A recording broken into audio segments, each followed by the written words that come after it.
Hello everyone, welcome to final study. Final স্টাডিতে সবাইকে welcome জানাই। আজকে তোমাদের ইন্ডিয়ান কনস্টিটিউশন অর্থাৎ ভারতের সংবিধান থেকে আজকে একটা খুব ইম্পর্টেন্ট একটা টপিক, ভারতের উপরাষ্ট্রপতি থেকে কিছু ইম্পর্টেন্ট প্রশ্ন যেগুলো কিন্তু বিগত বছরে বিভিন্ন পরীক্ষায় কিন্তু এসেছে, যেমন তোমার WBCS, SSC, MTS, CHSL, CGL, ঠিক আছে, বা তোমার এনটিপিসি, এই সমস্ত পরীক্ষায় কিছু ইম্পর্টেন্ট কিছু প্রশ্ন ভারতের উপরাষ্ট্রপতি থেকে কিছু এসেছিল। এরকম কিছু ইম্পর্টেন্ট প্রশ্ন নিয়ে কিন্তু আজকে ডিটেলসে কিন্তু আলোচনা করব। তো চলো শুরু করছি আজকের ক্লাস।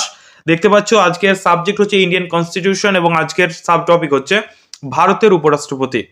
তোমরা সকলেই জানো যে ভারতের যে সংবিধান, ঠিক আছে, আমাদের যে ইন্ডিয়ান কনস্টিটিউশন, সেই কনস্টিটিউশন অনুসারে ভারতের ক্ষমতার দ্বিতীয় প্রধান ব্যক্তি হচ্ছে এই উপরাষ্ট্রপতি, ঠিক আছে, এবং তিনি তার পদাধিকার বলে কিন্তু ভারতের রাজ্যসভার কিন্তু বর্তমান চেয়ারম্যান, ঠিক আছে।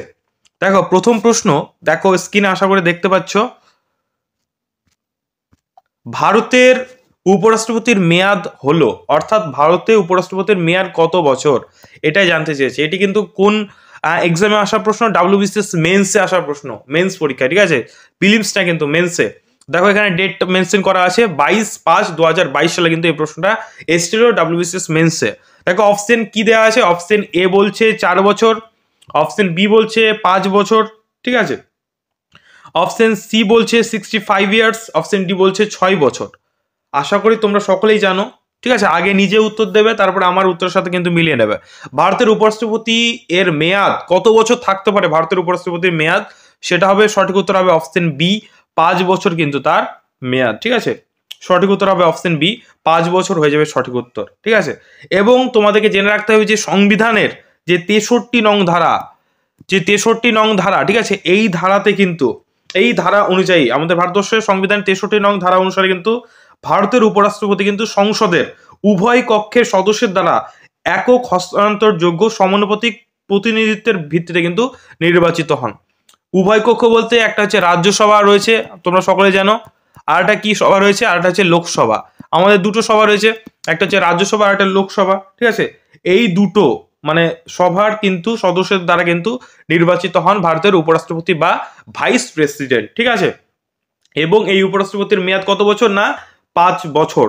এবং তোমরা এটাও জানতে হবে যে তোমাদেরকে যে ভারতের প্রথম উপরাষ্ট্রপতি কে ছিলেন, না ভারতবর্ষের প্রথম উপরাষ্ট্রপতি ছিলেন হচ্ছে ডক্টর সর্বপল্লী রাধাকৃষ্ণন, যার জন্মদিন উপলক্ষে কিন্তু আমরা টিচার্স ডে, ঠিক আছে, টিচার্স ডে কিন্তু আমরা পালন করি। সেটা কবে? না 5 সেপ্টেম্বর, ঠিক আছে, 5 সেপ্টেম্বর আমরা কিন্তু টিচার্স ডে পালন করি এই সর্বপল্লী রাধাকৃষ্ণন এর জন্ম দিন উপলক্ষে, ঠিক আছে। তাহলে আমরা কি কি জানলাম? না ভারতের উপরাষ্ট্রপতির মেয়াদ কত বছর? না 5 বছর। ভারতের উপরাষ্ট্রপতি কাদের দ্বারা নির্বাচিত হন? না লোকসভা এবং রাজ্যসভা, অর্থাৎ যে তোমার সংসদের উভয় কক্ষের সদস্যের দ্বারা কিন্তু নির্বাচিত হন, ঠিক আছে। এবং এটি কোন ধারায় বলা আছে বা লেখা আছে, সেটা হচ্ছে 63 নং ধারায় কিন্তু আমরা এটা পাই, ঠিক আছে। নেক্সট প্রশ্ন, চলো নেক্সট প্রশ্ন বলছে রাজ্যসভার চেয়ারম্যান কে? রাজ্যসভার চেয়ারম্যান কে? দেখো অপশন আছে এখানে, অপশন এ রাষ্ট্রপতি, অপশন বি উপরাষ্ট্রপতি, অপশন সি প্রধানমন্ত্রী, অপশন ডি কেউ না। রাজ্যসভার চেয়ারম্যান কে এটাই জানতে চেয়েছে, ঠিক আছে। তো তোমার রাজ্যসভার যে চেয়ারম্যান, সঠিক উত্তর কি হবে? না সঠিক উত্তর হবে ভারতের উপরাষ্ট্রপতি হচ্ছে রাজ্যসভার চেয়ারম্যান, ঠিক আছে। অপশন বি হয়ে যাবে সঠিক উত্তর এখানে, ঠিক আছে, অপশন বি হয়ে যাবে সঠিক উত্তর। এবং তোমাদেরকে এটা জেনে রাখতে হবে যে উপরাষ্ট্রপতি হতে গেলে কমপক্ষে কিন্তু 35 ইয়ার বয়স কিন্তু হতে হবে, কমপক্ষে কিন্তু 35 বছর অবশ্যই হতে হবে, ঠিক আছে, উপরাষ্ট্রপতি হতে গেলে, ঠিক আছে। এবং আমরা আমাদের সংবিধানের 63 নং ধারায় কিন্তু আমাদের এই যে একজন উপরাষ্ট্রপতি এর উল্লেখ কিন্তু আমরা 63 নং ধারায় কিন্তু পেয়ে থাকি, ঠিক আছে। নেক্সট প্রশ্ন, চলো এটা কিন্তু ডাব্লিউবিসিএস মেন্সে এসছে, দেখতে পাচ্ছ তোমরা, একদম এক্সাম আর ডেট একদম মেনশন করে দেওয়া আছে, মোস্ট ইম্পর্টেন্ট। এবারও কিন্তু তোমাদের সমস্ত পরীক্ষাগুলো কিন্তু এই প্রশ্নগুলো আসবে, ঠিক আছে। নেক্সট প্রশ্ন হচ্ছে ভারতের উপরাষ্ট্রপতি, ভারতের উপরাষ্ট্রপতি দিয়ে ড্যাশ দেওয়া আছে, যে অপশনগুলো দেখে নিই আমরা কি বলছে। অপশন এ বলছে যে জনসাধারণ কর্তৃক প্রত্যক্ষভাবে নির্বাচিত হন, অপশন বি রাষ্ট্রপতি কর্তৃক মনোনীত হন, অপশন সি রাজ্য বিধান মণ্ডলীগুলির সদস্যদের দ্বারা নির্বাচিত হন, অপশন ডি বলছে পার্লামেন্টের উভয় কক্ষের সদস্যের দ্বারা কিন্তু গঠিত একটি নির্বাচক মণ্ডলী দ্বারা কিন্তু নির্বাচিত। আমি প্রথমেই বললাম যে আমাদের যে ভারতের যে সংবিধান অনুসারে 63 নং ধারার যে আমাদের রয়েছে, সেইখানে কি বলা হয়েছে না, ভারতের উপরাষ্ট্রপতি সংসদের উভয় কক্ষের অর্থাৎ লোকসভা এবং রাজ্যসভা, লোকসভা এবং রাজ্যসভা, ঠিক আছে, এই দুটো সভা উভয় কক্ষের একক হস্তান্তরযোগ্য সমানুপাতিক প্রতিনিধিত্বের ভোটের মাধ্যমে কিন্তু আমাদের উপরাষ্ট্রপতি নির্বাচিত হন। তাহলে আশা করে বুঝতে পারছো, তোমরা জানলে এগুলো অবশ্যই অপশন এলিমিনেট করতে পারবে। জনসাধারণ কর্তৃক প্রত্যক্ষভাবে কখনোই কিন্তু উপরাষ্ট্রপতি কিন্তু নির্বাচিত হন না, রাষ্ট্রপতি কর্তৃক হয় না। দুটো সভা যে রয়েছে আমাদের সংসদের, যে রাজ্যসভা এবং লোকসভা, সেটাই তারাই কিন্তু মানে উপরাষ্ট্রপতি গঠন করে। তাহলে দেখো অপশন ডিটা কিন্তু একদম সঠিক উত্তর হবে। কারণ কি, দেখো পার্লামেন্টের উভয় কক্ষের সদস্যদের দ্বারা কিন্তু গঠিত একটি নির্বাচক মন্ডলী দ্বারা কিন্তু নির্বাচিত হয় আমাদের ভারতের উপরাষ্ট্রপতি। ঠিক আছে, তো সঠিক উত্তর কি হবে না, সঠিক উত্তর হবে অপশন ডি হয়ে যাবে সঠিক উত্তর। দেখো এটাও কিন্তু ডাব্লিউবিসিএস প্রিলিমস পরীক্ষা কিন্তু এসেছিল 19/6/2022।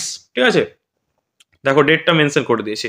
নেক্সট মোস্ট ইম্পর্টেন্ট প্রশ্ন, এগুলো কিন্তু সালের প্রশ্ন, আর সালের প্রশ্ন কিন্তু বারবার রিপিটেড আসে পিএসসির পরীক্ষায়, এসএসসির পরীক্ষায়, সমস্ত পরীক্ষায় আমাদের ওয়েস্ট বেঙ্গলে কিন্তু ডাব্লিউবিসিএস এর অনেক প্রশ্ন কিন্তু রিপিটেড আসে। ঠিক আছে, সেহেতু এই প্রশ্নগুলো কিন্তু খুব ইম্পর্টেন্ট। নেক্সট হচ্ছে রাজ্যসভার সাবেক চেয়ারম্যান কে? রাজ্যসভার সাবেক চেয়ারম্যান কাকে বলা হয়, এটাই তোমাদেরকে মানে জিজ্ঞাসা করা হয়েছে না। রাজ্যসভার সাবেক চেয়ারম্যান দেখো অপশনগুলো দেখো, অপশন এ রাষ্ট্রপতি, অপশন বি উপরাষ্ট্রপতি, অপশন সি প্রধানমন্ত্রী, অপশন ডি উপরের কেউ নন। এটাও কিন্তু ডাব্লিউবিসিএস প্রিলিমসে আসা একটা প্রশ্ন। ঠিক আছে, প্রিলিমসে আসা একটা প্রশ্ন। তো রাজ্যসভার সাবেক চেয়ারম্যানকে সঠিক উত্তর কি হয়ে যাবে না, সঠিক উত্তর হবে অপশন বি হয়ে যাবে সঠিক উত্তর। ঠিক আছে, অপশন বি হয়ে যাবে সঠিক উত্তর, উপরাষ্ট্রপতি হয়ে যাবে সঠিক উত্তর। ঠিক আছে, অপশন বি উপরাষ্ট্রপতি হয়ে যাবে সঠিক উত্তর। এবং আমাদের যে মানে পদাধিকার বলে কিন্তু উপরাষ্ট্রপতি হচ্ছে রাজ্যসভার চেয়ারম্যান। ঠিক আছে, রাজ্যসভার চেয়ারম্যান এবং সাবেক চেয়ারম্যান এই দুটোই হচ্ছে আমাদের উপরাষ্ট্রপতি। ঠিক আছে, নেক্সট প্রশ্ন দেখো মোস্ট ইম্পর্টেন্ট, রাজ্যসভার প্রথম সভাপতি কে ছিলেন? রাজ্যসভার প্রথম সভাপতি কে ছিলেন? দেখো অপশনগুলো আমরা দেখি। অপশন এ বলছে গণেশ বাসুদেব, অপশন বি বলছে এস.বি. কৃষ্ণমূর্তি রাও।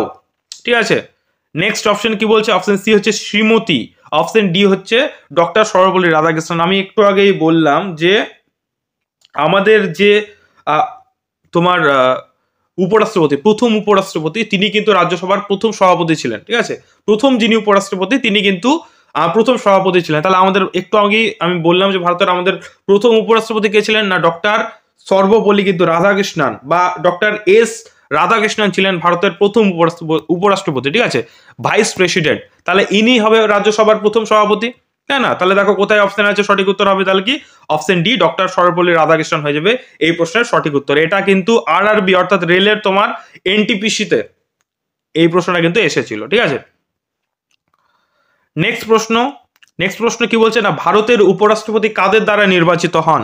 কাদের দ্বারা নির্বাচিত হন? আবার একই প্রশ্ন এসছে দেখো আরআরবি এনটিপিসি শিফট অন। ঠিক আছে, এখানে কিন্তু এসছে একই প্রশ্ন, বারবার ঘুরিয়ে ফিরে কিন্তু একই প্রশ্ন কিন্তু রিপিটেড আসছে।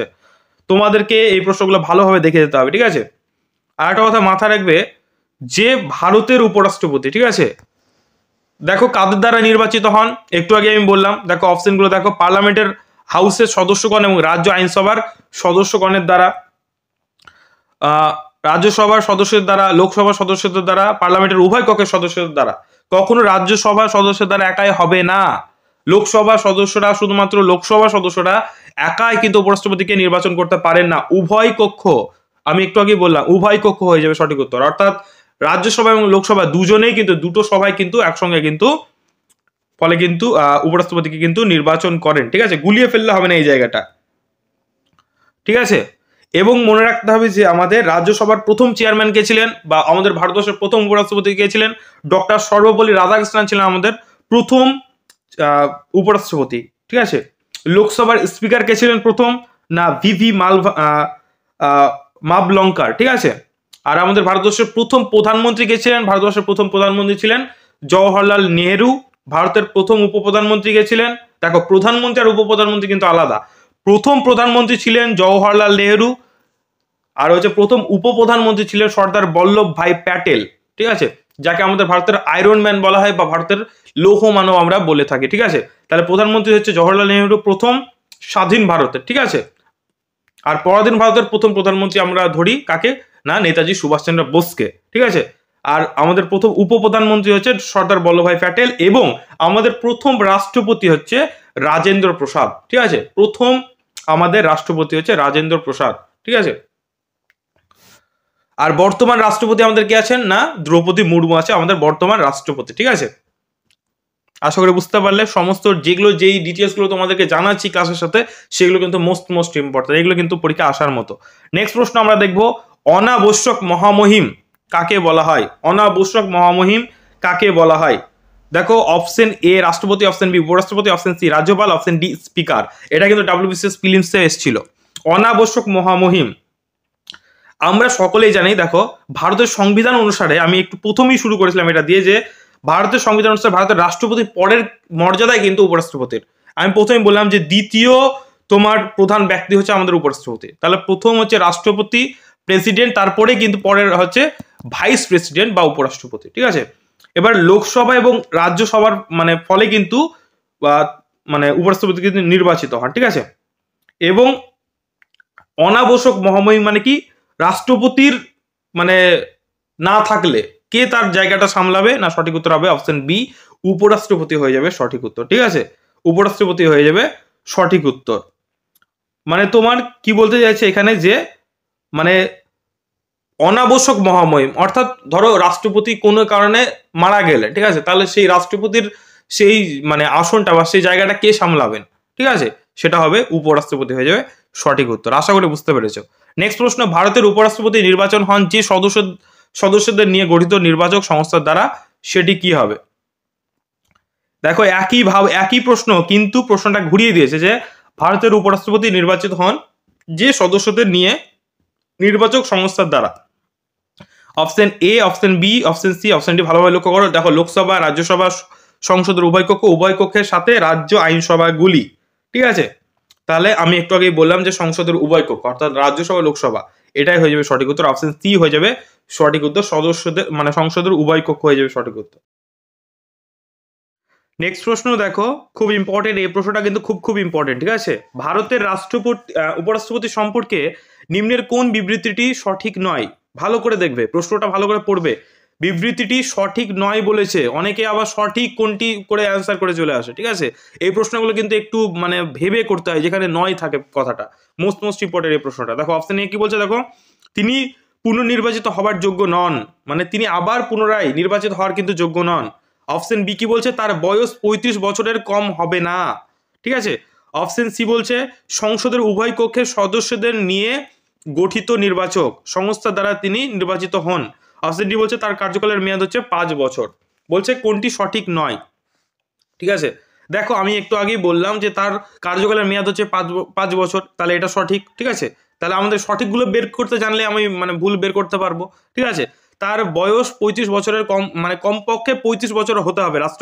উপরাষ্ট্রপতি হতে গেলে বয়স কিন্তু 35 হতে হবে, তাহলে এটাও সঠিক।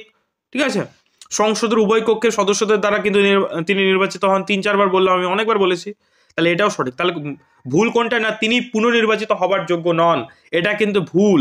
তিনি কিন্তু আবার পুনরায় কিন্তু নির্বাচিত হতে পারেন। ব্যাপারটাকে আমি একটু ভালো করে বুঝিয়ে দিই। এটা CDS পরীক্ষায় কিন্তু এসেছিল 2021 সালে, মানে এটা অনেক বড় একটা এক্সাম। ঠিক আছে, আমাদের প্রথমে বললাম যে ভারতের সাংবিধানিক যে 66 নং ধারায় উপরাষ্ট্রপতির যোগ্যতা এবং নির্বাচন প্রক্রিয়া সম্পর্কে কিন্তু উল্লেখ আছে। আমাদের 66 নং ধারায় কিন্তু এটি আছে। ঠিক আছে, এবং ভারতের সংবিধান অনুযায়ী উপরাষ্ট্রপতি পদে কিন্তু পুনর্নির্বাচিত হবার ক্ষেত্রে কিন্তু কোনো কিন্তু বাধা এর কথা কিন্তু সংবিধানে বলা নেই, যে একবার উপরাষ্ট্রপতি হলেই মানে আর উপরাষ্ট্রপতি হওয়া যাবে না, এমন কিছু কিন্তু বলা নেই। ঠিক আছে, তিনি কিন্তু পুনরায় কিন্তু নির্বাচিত হতে পারেন, যদি তার যোগ্যতা থাকে, তার যদি সমর্থন পান উভয় কক্ষের, তাহলে কিন্তু তিনি আবার পুনরায় কিন্তু নির্বাচিত হতে পারেন। ঠিক আছে, তো এখানে দেখো অপশন এটা হয়ে যাবে ভুল। ঠিক আছে, এটাই হয়ে যাবে সঠিক উত্তর, অপশন এ হয়ে যাবে সঠিক উত্তর।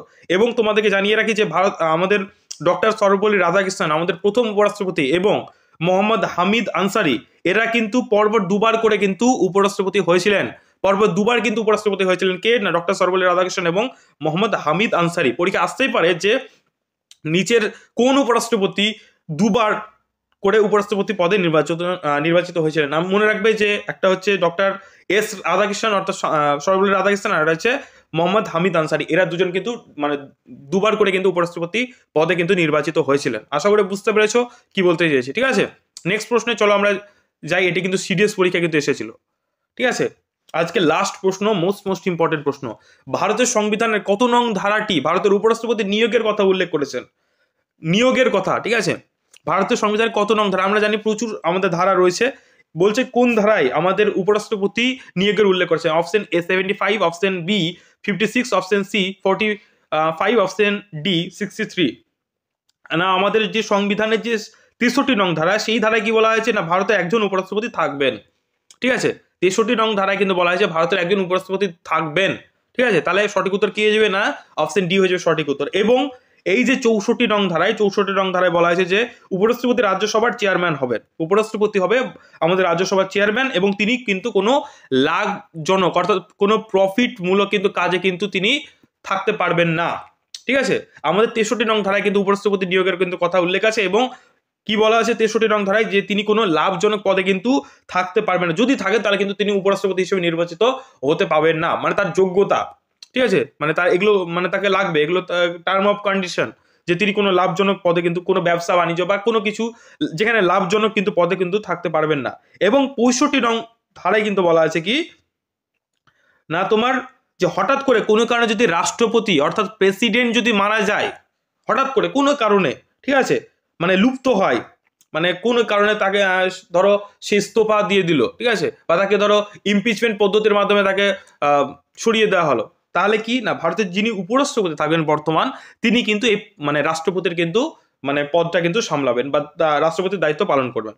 ঠিক আছে, 65 নং ধারায় কি বলা আছে যে হঠাৎ করে কোনো কারণে যদি রাষ্ট্রপতি পদ লুপ্ত হয়, অর্থাৎ তিনি ধরো কোনো কারণে মারা গেলেন, ঠিক আছে, বা তিনি পদত্যাগ করলেন, তাহলে কিন্তু তার যে পদটা আছে রাষ্ট্রপতির পদটা কিন্তু কে সামলাবেন না ভারতের যিনি উপরাষ্ট্রপতি রয়েছে বর্তমান, তিনি কিন্তু তার পদটা সামলাবেন। ঠিক আছে, আশা করি বুঝতে পেরেছে। এবং 66 নং ধারাতে কিন্তু রাষ্ট্রপতির উপরাষ্ট্রপতির পদের নির্বাচন, এবং 67 নং ধারায় কিন্তু উপরাষ্ট্রপতির কার্যকালের মেয়াদ অর্থাৎ কত বছর, মানে কার্যকালের মেয়াদ বলতে তোমাদেরকে যেটা বললাম যে 5 বছর কিন্তু কার্যকালের মেয়াদ, এটা কিন্তু 67 নং ধারা কিন্তু লেখা আছে। তোমরা যখন ধারাগুলো পড়বে পরপর তাহলে বুঝতে পারবে। আর এই ধারা থেকে কিন্তু প্রচুর প্রশ্ন হয়। ঠিক আছে, সংবিধান ধারা থেকে প্রচুর প্রশ্ন হয়। মৌলিক কর্তব্য, আমাদের কর্তব্য ধারা, উপরাষ্ট্রপতি, রাষ্ট্রপতি, ঠিক আছে, প্রধানমন্ত্রী, এই সমস্ত জায়গা থেকে প্রচুর প্রশ্ন হয়। ঠিক আছে, পার্লামেন্ট। ঠিক আছে, তো আশা করি বুঝতে পেরেছো। এই ছিল আজকের তোমাদের ক্লাস। এটা কিন্তু এসএসসি সিজিএল পরীক্ষা কিন্তু একটা আসা খুব ইম্পর্টেন্ট প্রশ্ন, টায়ার 1 কিন্তু এসেছিল। ঠিক আছে, আশা করি বুঝতে পেরেছো। প্রত্যেকটা এইভাবে যদি তোমরা ভালোভাবে পড়ো না, দেখবে রাষ্ট্রবিজ্ঞানের মতো একটা নিরস সাবজেক্টটাও কিন্তু খুব সুন্দরভাবে মানে সুন্দর লাগবে তোমাদের পড়তে। আশা করি তোমাদের ক্লাসটি ভালো লেগেছে। ঠিক আছে,